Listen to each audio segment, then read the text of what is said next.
sesat, Ayu. Kau tidak mungkin meraih bintang. Kau tidak akan bisa memeluk bulan.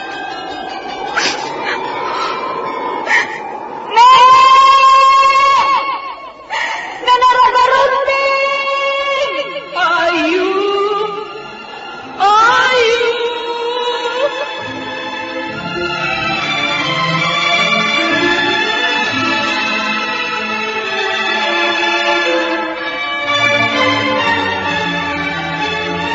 Sanggar Cerita dan Sanggar Prativi mempersembahkan Mahkota Mayangkara.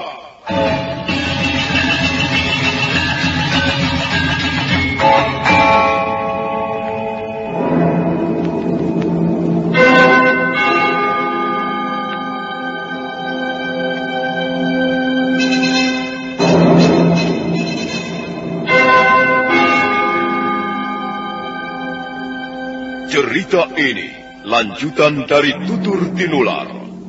Kisah berlangsung pada zaman pemerintahan Prabu Jayanegara atau Kala Gemet, Raja Majapahit yang kedua.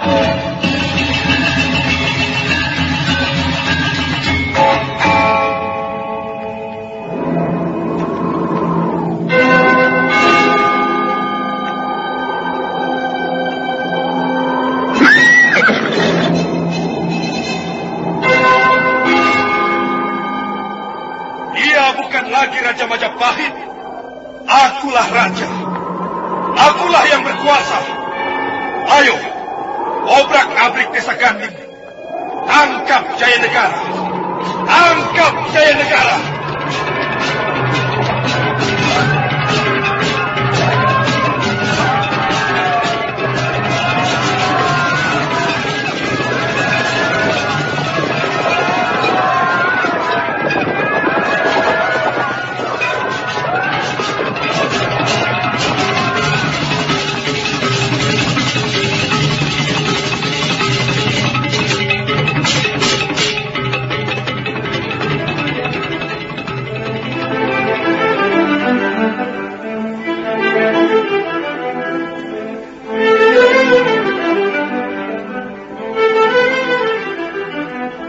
Naskah ditulis dan diolah oleh S. Tijab, hiasan musik dan sutradara J. Ispriyonoka. Kali ini mengetengahkan episode ke-6 dengan judul Bencana di Atas Rontak. Dalam seri ke-179 ini didukung oleh para pemain Siswanto sebagai Rakai Pinggala, Rusli sebagai Rasemi, Kris Ursman sebagai Rakuti, Rifki sebagai Rakai Manoja, Kasdu Dewa sebagai Brahmana Ratu Kuning, Wandahlan sebagai Rakai Linggar, dan Asdi Suhastra, pembawa cerita. Selamat menikmati. Sandiwara Radio ini masih Anda dengarkan di channel YouTube Satria Collection. Jangan lupa tekan tombol like dan subscribe.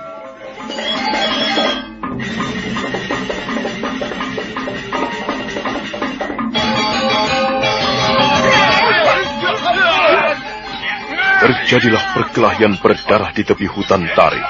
Rakai Manoja dan prajurit-prajurit pengawalnya berusaha memberikan perlawanan. Tapi nampaknya mereka bukan tandingan 3 orang penunggang kuda. Karena terdesak, prajurit Majapahit segera melarikan diri.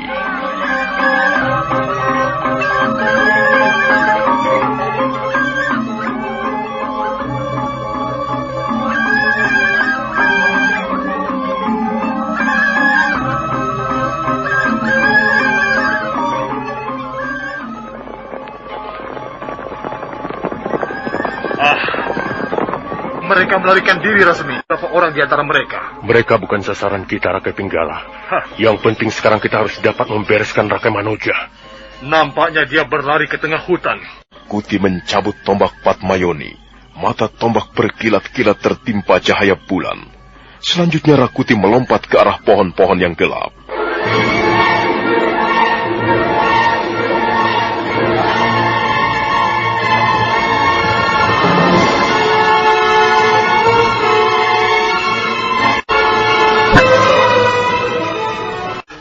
Kurang ajar. Siapa 3 orang penunggang kuda itu? Sepertinya aku dapat mengenali sosok tubuh mereka. Ya, jelas mereka tidak bermaksud merampokku. Mereka ingin membunuhku. Hei, siapa itu? Aku.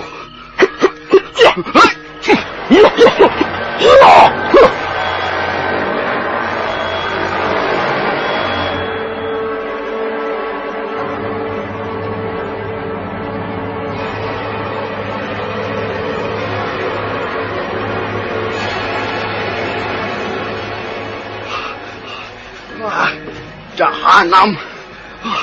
Kau masih mengejarku juga. Aku harus membunuhmu, Rakai Manoja. Kau kenal namaku? Tunggu sebentar. Sepertinya aku dapat mengenali suaramu. Rakai Manoja, kau dapat mengenali suaraku ataukah tidak? Sekarang sama sekali tidak menjadi soal. Bagaimanapun juga, kau harus binasa di tanganku. Rakuti. Benarkah kau Rakuti? Kau seorang kesatria yang malang, Manoja. Apa maksudmu, Rakuti? Mengapa kau ingin membunuhku? Dan siapa dua orang temanmu yang lain itu? Mereka juga telah kau kenal dengan baik, Manoja. Mereka juga sahabat-sahabatmu sendiri. Gila. Rencana siapa ini? Mengapa kalian bermaksud menyingkirkan aku? Rakai Manoja, coba pelajari sendiri kesalahan apa yang telah kau lakukan. Aku tidak perlu membeberkannya di depanmu. Aku tidak mempunyai kesalahan apa-apa. Aku hanya ingin pulang ke Pawanuhan untuk menemui orang tuaku. Menurut Bapak Brahmana Ratu Kuning, ayahanda memanggilku. Dan sekarang aku ingin memenuhi panggilannya. Kau tidak akan pernah sampai ke Pawanuhan, Manoja. Jangan bermimpi. Keparat. Siapa yang merencanakan semua ini? Aku pasti difitnah. Aku telah diperdaya orang. Katakan, Rakuti. Katakan siapa yang merencanakan semua ini? Baiklah, Manoja. Setelah kau mati nantinya. Baiklah. Akan kukatakan. Rontal. Kau telah menulis apa di atas lembaran rontalmu, Manoja? Kau menaruh hati pada Putri Tribuana Tunggadewi? Kau membuat syair yang indah untuk mengagungkan Putri Majapahit itu. Kau mengaguminya, kau mencintainya, dan kau ingin mendapatkannya, bukan? Gila. Jadi semua ini gara-gara Rontal. Ketahuilah, Rakuti. Aku hanya bermain-main. Aku belum menjadi kesatria yang tidak waras. Bagaimana mungkin aku bisa memperoleh Tuan Putri Tunggadewi? Aku cukup tahu diri. Sudahlah, Rakai Manoja. Semuanya tunggu, Rakuti. Tunggu dulu. Kukira semua ini salah paham. Aku akan menjelaskannya di depan Bapak Brahmana Ratu Kuning. Tolonglah aku, Rakuti. Bantulah aku. Aku tidak bersalah. Biarlah aku menjelaskannya di depan Bapak Brahmana. Kalau memang Rontal itu dianggap menjadi gara-gara. Rakai Manoja, sebutlah nama leluhurmu satu persatu. Sekarang aku akan mencabut nyawamu. Tunggu, Rakuti. Tunggu, Rakuti. Tunggu dulu, Rakuti.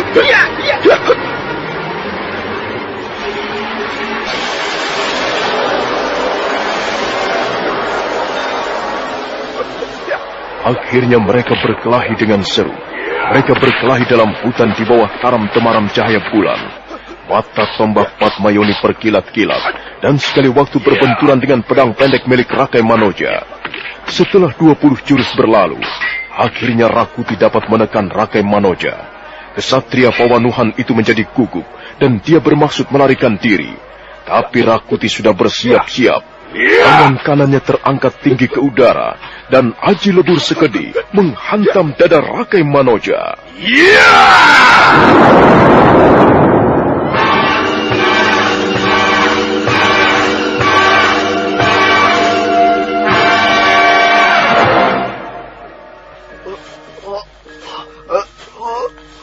Kalian orang-orang licik. Kalian membunuh orang yang tidak bersalah. Mampus kau, Rakai Manoja. Aku telah membunuh seorang kesatria Pawanuhan dengan Ajis Gorogeni. Benar-benar hebat Ajis Gorogeni. Senjata ampuh yang dapat kuandalkan.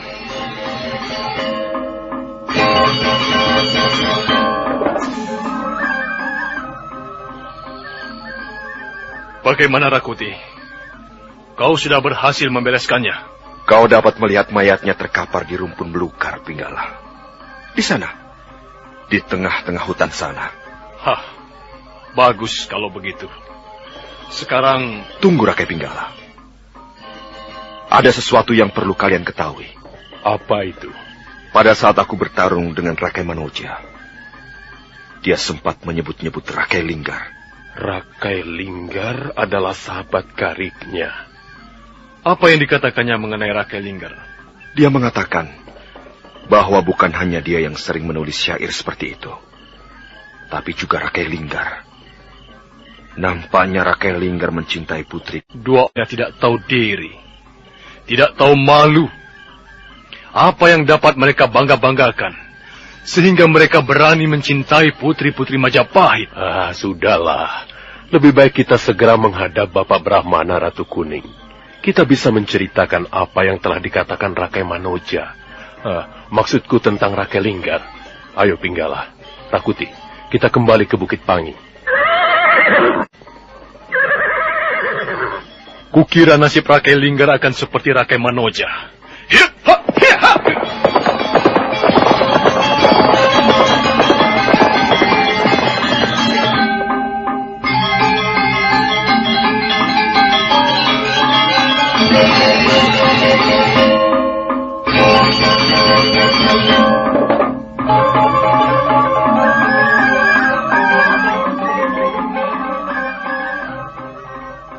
Kalian telah melukai 4 orang prajurit.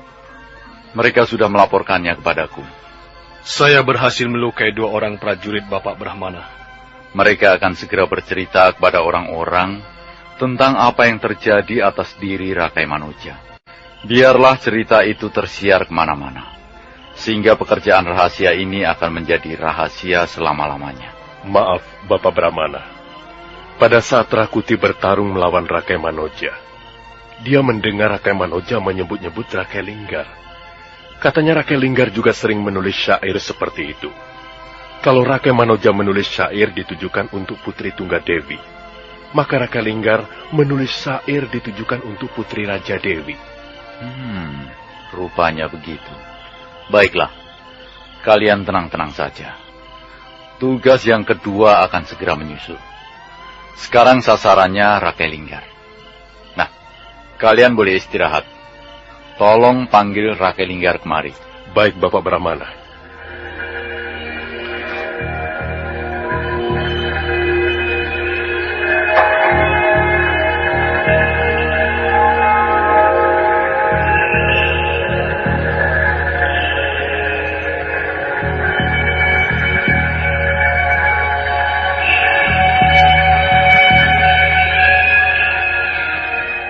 Rakai Linggar baru saja mau membaringkan tubuhnya di atas ranjang ketika Rasmi mengetuk pintu wismanya. Rasmi mengatakan bahwa Bapak Brahmana Ratu Kuning menunggu di ruangan pribadi beliau. Rakai Linggar segera mengenakan pakaian, dan setelah menutup pintu, dia melangkah menuju ke bangunan asrama yang terletak di bagian pusat. Dia langsung menghampiri pintu ruangan pribadi Brahmana Ratu Kuning. Duduklah, Rakai Linggar. Aku ingin bicara sedikit denganmu. Baik, Bapak Brahmana. Apa yang ingin Bapak bicarakan? Kau pasti sudah mendengar berita mengenai Rakai Manoja, sahabatmu itu. Iya, Bapak Brahmana. Saya sudah mendengarnya. Saya merasa sedih. Saya merasa sangat kehilangan. Rakai Manoja adalah seorang sahabat yang baik. Iya. Dia juga seorang siswa yang baik. Orang tuanya pasti akan terpukul mendengar berita ini. Aku juga ikut merasa sedih. Aku merasa kehilangan seorang siswa yang baik. Maaf, Bapak Brahmana. Apakah benar orang tua Rakai Manoja mengirim surat kepada Bapak? Iya. Rakai Manoja disuruh pulang ke Pawanuhan agar mau menjadi seorang wadana di sana. Tapi rupanya Rakai Manoja mempunyai cita-cita yang lain. Benar, Bapak. Dia ingin sekali menjadi seorang penghulu keadilan. Itu cita-cita yang baik. Cita-cita yang luhur. Sayang sekali Rakai Manoja tidak berhasil mewujudkan cita-citanya karena keburu tertimpa musibah. Kita semua harus ikut berbelasungkawa. Aku sudah memerintahkan beberapa orang temanmu agar membeli sekeranjang dupa yang harum. Besok kita akan membakar dupa bersama-sama di tempat pemujaan untuk mendoakan arwah sahabatmu. Sekarang aku ingin bicara soal lain, Linggar. Begini. Kukira orang tua Manoja harus segera diberitahu. Aku sudah menulis pucuk surat. Kau kutugaskan pergi ke Pawanuhan untuk menyampaikan surat ini kepada orang tua sahabatmu. Bagaimana, Linggar? Kau bersedia membantu aku? Tapi Bapak Brahmana, saya belum tahu kota Pawanuhan. Saya belum pernah ke sana, Bapak. Itu soal mudah. Kau tidak akan pergi sendirian. Kau akan dikawal 7 orang prajurit. Aku akan pilihkan prajurit yang tahu jalan menuju ke kota Pawanuhan. Yang penting kau bersedia membantu aku. Kau adalah sahabat paling dekat Rakai Manoja. Kapan lagi kau bisa berbuat jasa kepada keluarganya? Bagaimana, Linggar? Kalau kau bersedia, kau boleh berangkat besok pagi. Baiklah, Bapak Brahmana. Saya bersedia. Bagus. Sekarang kau boleh istirahat. Tapi jangan lupa membuat persiapan. Sebab kalian akan berangkat pagi-pagi sekali. Baiklah, Bapak. Saya mohon diri. Selamat malam. Selamat malam, anakku. Sandiwara Radio ini masih Anda dengarkan di channel YouTube Satria Collection. Jangan lupa tekan tombol like dan subscribe.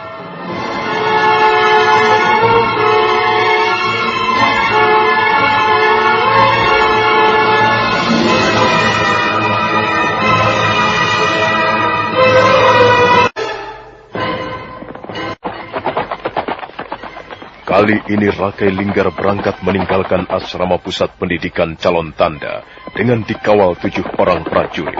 Untuk menghindari terjadinya perampokan lagi, Rakai Linggar sengaja tidak istirahat. Dia terus berkuda sampai malam tiba. Mereka berkuda menyusuri hutan tarik, melewati jalanan berbatu menuju kota Pawanuhan. Tiba-tiba Rakai Linggar menghentikan kudanya.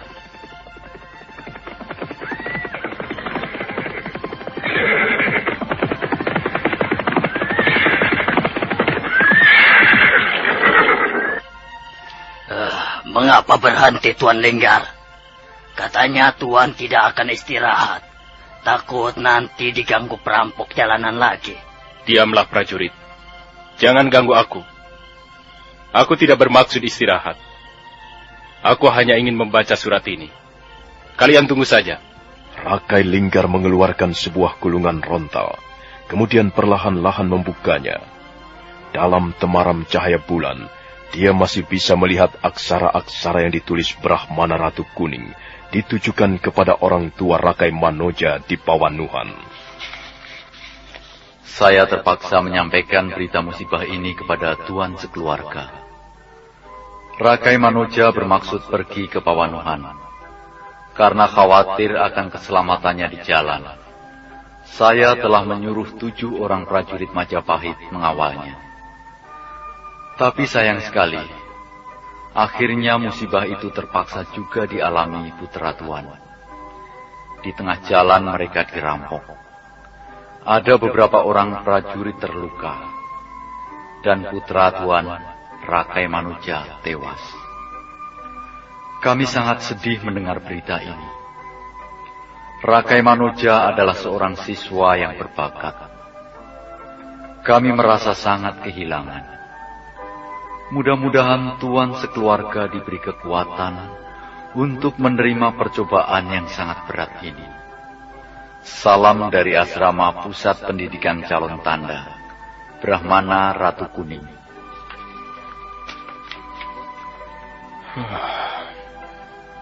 Kasihan sekali. Kasihan sekali keluarga Manoja. Rupanya Rakai Manoja adalah satu-satunya anak yang diharapkan. Tuan Linggar, bagaimana? Kalau Tuan ingin istirahat, jangan di tempat ini. Sepertinya tempat ini kurang aman, Tuan. Aku tidak mau beristirahat, prajurit. Ayo, kita jalan lagi. Ya, ya, ya, ya, ya, ya.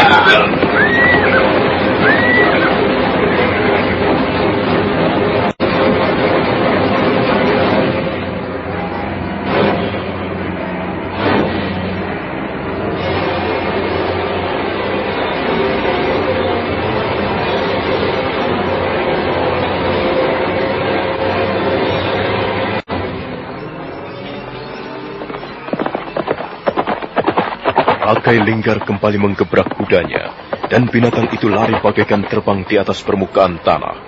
Prajurit-prajurit Majapahit mengiring di belakangnya. Tapi belum lagi mereka berkuda terlalu. Pada saat itulah, mereka mendengar suara derap kuda dari arah depan.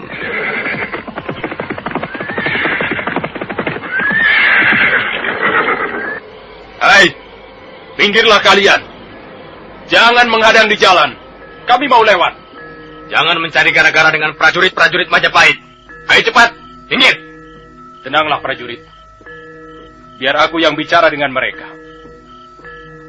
Apa yang kalian inginkan? Kalian ingin merampok kami? Sepertinya kalian tidak berani berkata apa-apa. Apa karena kalian takut suara kalian dapat dikenali? 3 orang penunggang kuda itu sama sekali tidak menjawab pertanyaan Rakai Linggar. Mereka tetap duduk dengan tenang di atas punggung kudanya masing-masing. Sementara prajurit-prajurit Majapahit mulai gelisah. Tiba-tiba salah seorang di antara penunggang kuda memberikan isyarat kepada 2 orang temannya. Awas Tuan, mereka mau menyerang. Cabut senjata. Kita dirampok. Kita dirampok.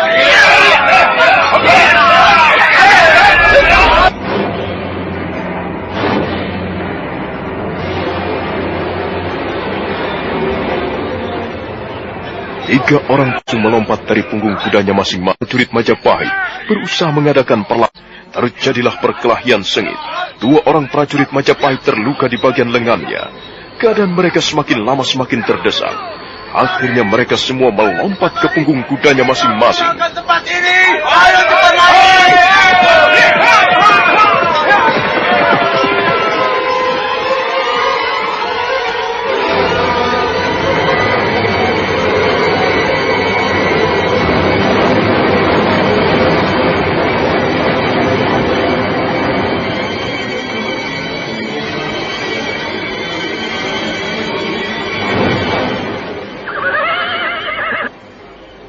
7 orang prajurit pengawal itu melarikan kudanya bagaikan dikejar setan. 3 orang terluka, sementara 3 orang penunggang kuda masih dalam keadaan siaga. Mereka heran karena Rakai Linggar sama sekali tidak bergeming. Dia malah berdiri tegak, menantang dengan sebilah pedang di tangan kanannya. Ayo, perampok-perampok picisan, keroyoklah aku. Aku tidak gentar menghadapi kalian. Bagus, bagus. Rupanya kau cukup mempunyai keberanian juga, Rakai Linggar. Jadi kalian sudah tahu siapa diriku. Apa salah kami? Dengar Rakai Linggar. Kesalahanmu hanya kecil itu karena kau suara orang licik Rasemi. Berkatalah dengan terus terang. Baiklah. Menurut keterangan Rakai Manoja, kau juga seringkali membuat syair-syair cinta. Kesatria-kesatria macam apa kalian ini? Kalian bukannya belajar dengan baik di asrama pendidikan, tapi malah sibuk menulis syair cinta. Itu adalah aku, Rasmi. Aku. Mengapa kalian ikut campur? Rakai Linggar, kalau kau menulis syair cinta untuk gadismu di kota Lasem, barangkali tidak akan menimbulkan masalah besar. Tapi karena kau menulis syair cinta dan syair itu kau tujukan untuk Tuan Putri Raja Dewi, masalahnya menjadi lain. Apakah itu dilarang? Jelas dilarang. Sekarang ini buktinya. Rakai Manoja sudah menjadi korban karena syair-syair cintanya. Itu keputusan yang tidak adil. Kami semua berhak menulis syair cinta, jika memang kami senang melakukannya. Tapi jangan kau tujukan kepada Tuan Putri Tunggadewi, ataupun Tuan Putri Raja Dewi. Mereka adalah putri-putri kerajaan yang dihormati. Kau tidak pantas mencintai beliau. Mengapa tidak pantas? Kau lihatlah.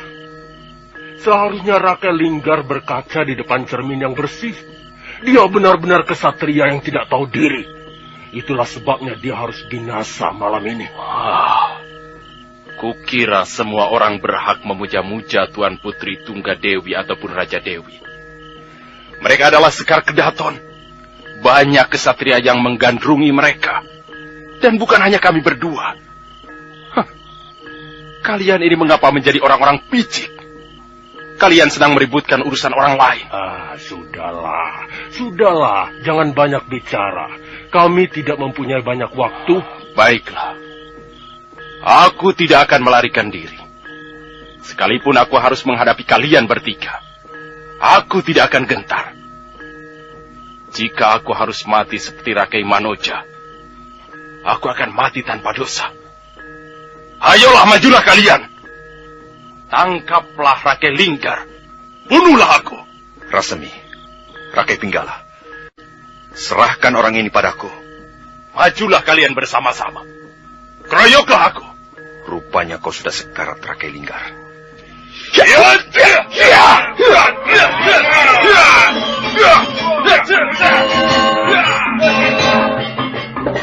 Sandiwara Radio ini masih Anda dengarkan di channel YouTube Satria Collection.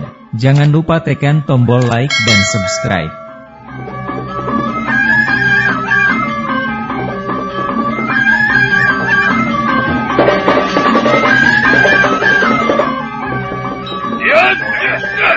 Rakuti segera memburu dengan tombak Patmayoni. Rakai Linggar menghadapi serangan lawan dengan senjata pedang. Kesatria dari kota Lasem itu berkelahi dengan membabi buta. Nampaknya dia berkelahi dengan setengah putus asa. Dia membabatkan pedangnya kiri kanan, tapi Rakuti selalu dapat berkelit menghindar. Suatu saat, Rakuti memperoleh kesempatan yang baik. Dia melompat mundur, kemudian menggenggam tombak Patmayoni erat-erat.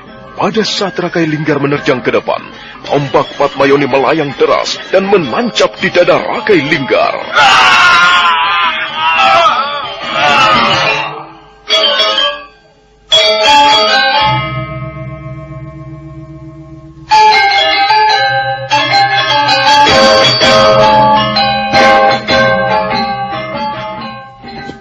Rakai Linggar roboh tak berkutik lagi. Dadanya bersimbah darah. Rakuti melangkah 2 tindak ke depan. Tangannya mencabut kembali tombak Patmayoni.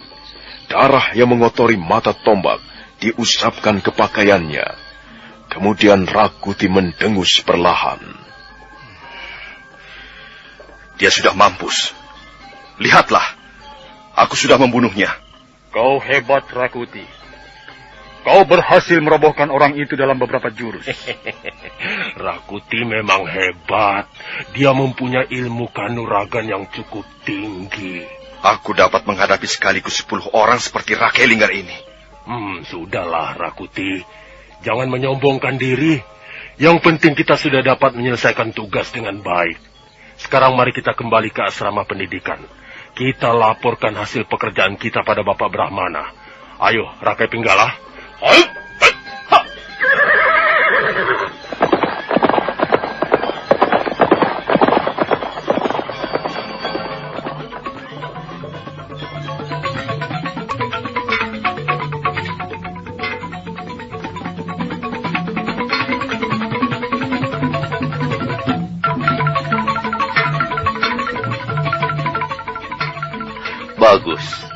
Bagus sekali. Aku senang mendengar kalian dapat menyelesaikan tugas dengan baik. Rakuti yang membunuhnya, Bapak Brahmana. Dada Rakai Linggar berlubang ditembus tombak. Nah, sekarang kita boleh merasa lega. 2 orang yang kita curigai sudah kita amankan. Berita ini akan segera tersiar sampai kemana-mana. Berita mengenai Rakai Manoja pasti akan sampai ke telinga orang tuanya di Pawanuhan. Demikian pula berita mengenai Rakai Linggar pasti akan sampai di kota Lasem. Tapi Bapak Brahmana, ada sedikit hal yang mengganggu pikiran kami.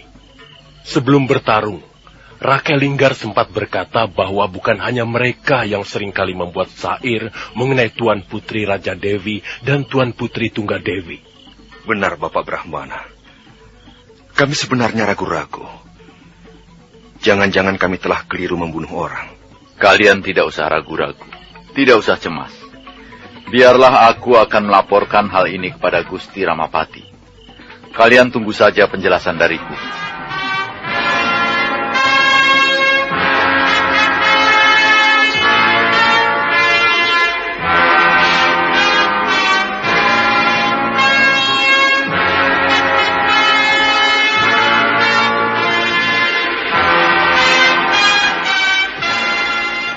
Hari itu juga, Brahmana Ratu Kuning menghadap Sang Ramapati. Setelah beberapa saat lamanya menunggu di ruangan pendopo, Sang Ramapati muncul dari ruangan tengah. Pembesar kerajaan itu membetulkan letak pakaiannya sebelum duduk bersila menghadapi Brahmana Ratu Kuning. Bagaimana Brahmana Ratu Kuning? Apa sudah ada keterangan yang bisa kau sampaikan padaku? Setelah beberapa saat lamanya menyelidiki, akhirnya kami dapat menemukan dua orang ksatria itu. Ternyata mereka adalah Rakai Manoja dan Rakai Linggar dari kota Pawanuhan dan dari kota Lasem. Bagus. Lalu apa yang kalian lakukan? Ampun Gusti. Hamba sudah menugaskan Rasmi, Rakuti, dan Rakai Pinggala untuk membereskan mereka. Lalu, apa sudah beres semuanya? Sudah Gusti. Mereka berdua sudah dibinasakan di tepi hutan Tari. Bagus. Bagus sekali.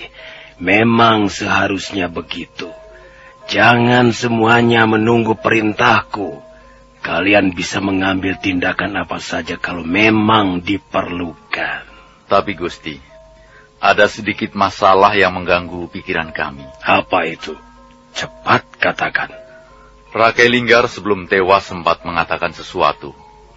Dia sempat berkata bahwa ada banyak ksatria yang mengagumi Tuan Putri Tunggadewi ataupun Tuan Putri Raja Dewi. Jadi bukan hanya mereka berdua. Tapi karena takut, biasanya ksatria-ksatria itu merahasiakannya. Inilah yang mengganggu pikiran kami, Gusti. Jangan-jangan baik Rakai Linggar maupun Rakai Manoja bukanlah ksatria yang belum lama datang menyusup ke istana Kaputren. Begitu. Jadi ada banyak ksatria yang jatuh cinta pada Tuan Putri Tunggadewi dan Tuan Putri Raja Dewi. Nampaknya begitu, Gusti.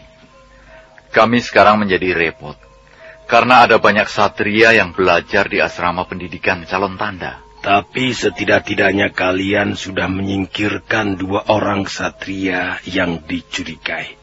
Itu sudah lebih dari cukup. Selanjutnya, baiklah. Kalian tenang saja dulu. Jangan melakukan apa-apa sebelum mendapat perintahku. Aku akan membicarakan soal ini dengan Gusti Prabu sendiri.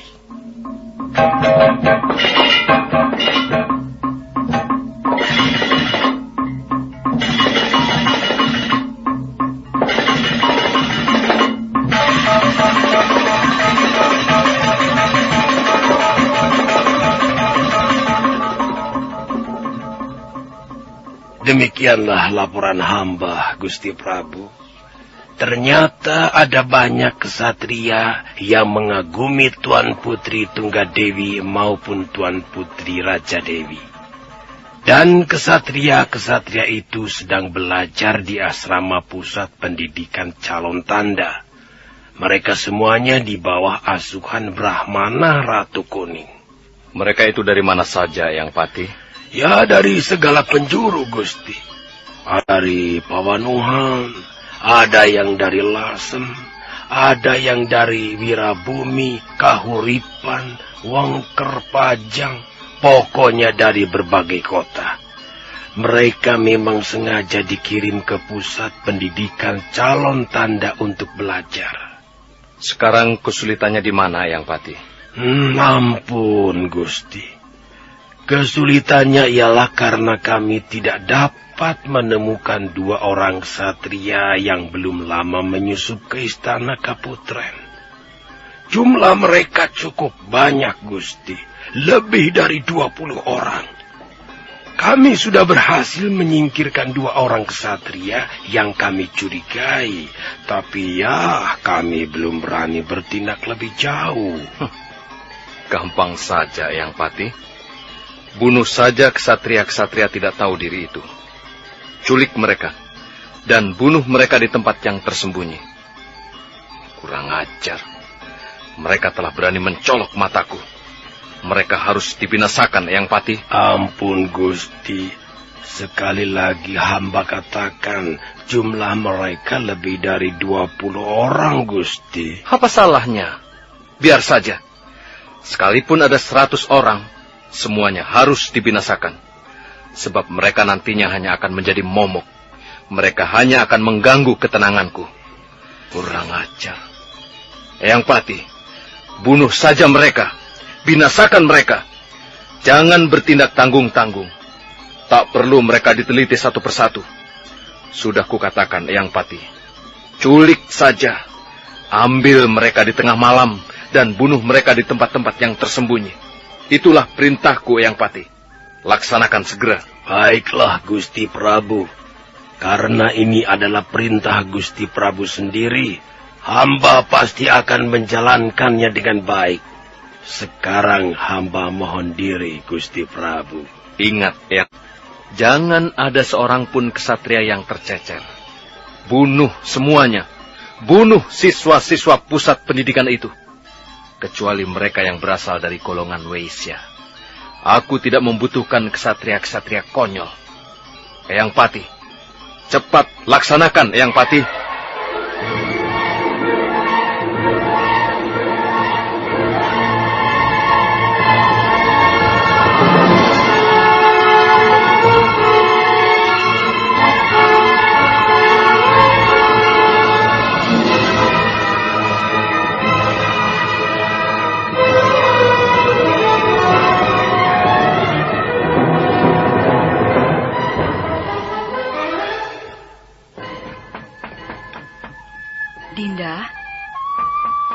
Dinda Raja Dewi? Apa kau sudah tidur, Dinda? Cepat buka pintunya. Aku mau bicara sebentar. Ini penting sekali, Dinda.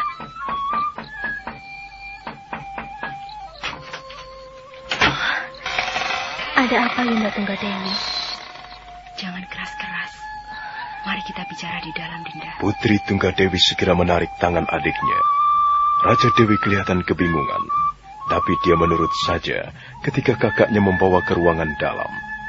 Mereka lalu duduk berhadap-hadapan di atas kursi berukiran indah. Ada apa, Yunda? Sepertinya penting sekali. Kakang Cakradara dan Kuda Merta terancam bahaya, Dinda. Apa? Mengapa mereka terancam bahaya, Yunda? Dan siapa yang mengancamnya? Kakang Prabu Jayanegara bermaksud membunuh kesatria-kesatria yang sedang belajar di asrama pusat pendidikan calon tanda. Kalau memang begitu, bukankah keadaan Kakang Cakradara dan Kuda Merta terancam? Ya, pastilah mereka juga akan ikut terbunuh, Dinda. Yunda Tunggadewi, Yunda tahu dari mana? Yunda mendengar ini dari siapa? Kanda Prabu bertengkar dengan Ibunda Ratu. Kanda Prabu tidak ingin mendapat saingan dari para kesatria. Iya, Yunda. Berita tentang pencuri yang menyusup ke istana Kaputren memang sudah sampai ke telinga Kanda Prabu Jayanegara. Dan kabarnya, Yunda, ada seorang prajurit menemukan rencana siswa pusat pendidikan calon tanda. Ya, mungkin itulah sebabnya Kanda Prabu mencurigai asrama itu sebagai tempat persembunyian para ksatria yang akan menjadi saingannya. Ya, yang penting sekarang kita harus bisa menyelamatkan Kakang Cakradara maupun Kudamerta. Benar, Yunda. Tapi kapan Kanda Prabu Jayanegara akan melaksanakan rencana itu? Aku tidak tahu persisnya, Dinda Raja Dewi. Tapi katanya dalam beberapa hari ini kita harus segera dapat memberitahu Kakang Cakradara dan Kudamerta. Jangan sampai mereka tidak mendengar rencana busuk ini dan akhirnya menjadi korban. Tapi Yunda, siapa yang harus memberitahu ke sana? Kita sendiri tidak mungkin. Oh ya Yunda, bagaimana kalau kita suruh Nini Lujinggan? Jangan Lujinggan. Dia seorang wanita, Dinda. Dia tidak mampu bergerak dengan cepat kalau terjadi sesuatu.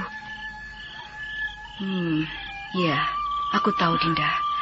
Aku tahu orang yang paling tepat yang bisa kita suruh pergi ke asrama pendidikan itu. Siapa orang itu, Yunda? Siapa? Tunggu sebentar, Dinda. Aku akan menulis sebuah surat kecil. Kemudian, coba tolong kau panggilkan Nini Lujinggan kemari. Putri Tunggadewi segera masuk ke ruangan bilik adiknya. Buru-buru dia menulis sebuah surat di atas rontal. Sementara Putri Raja Dewi memanggil Nini Lujinggan. Tak lama kemudian Lujinggan sudah datang menghadap, dan Putri Tunggadewi sudah selesai menulis surat. Nini Lujinggan, tolong berikan surat kecil ini untuk Paman Gajah Mada. Sandiwara radio ini masih Anda dengarkan di channel YouTube Satria Collection. Jangan lupa tekan tombol like dan subscribe.